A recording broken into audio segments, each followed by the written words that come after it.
ఈరోజు మళ్ళీ ఆంధ్రజ్యోతి పత్రిక రాస్తే పత్రిక నిండా ఒకటే కారణం. ఏం మాట్లాడుతున్నాడు ఆయన తెలిసినా ఈరోజు నాకు మొన్నటి కంటే ఈరోజు ఇంకా బాధ కలిగింది.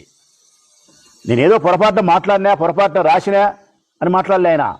ఈరోజు పత్రికలు ఏం రాసినాడు అంటే కన మావిగాన్ ప్రస్తావన పేరుతో రాజధానాన్ని ధ్వంసం చేసేదానికి జగన్ పూనుకుంటే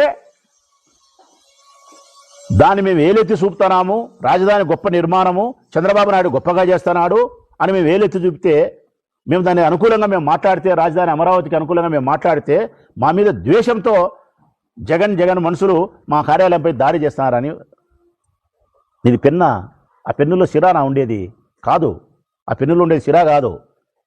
నీ నల్లటిని చీకటి సంబంధించినటువంటి నీ అక్షరాలు ఉన్నాయి అందులో, నీ ఆలోచన విధానం ఉంది అందులో. మేము వచ్చింది అందుకు కాదు. నీ బొచ్చులో అమరావతి కట్టుకుంటే ఎంత, కట్టుకోకపోతే మాకెందుకు? మా ఆడవాళ్ళను వ్యభిచారం చేసేందుకు మేము వచ్చినాం.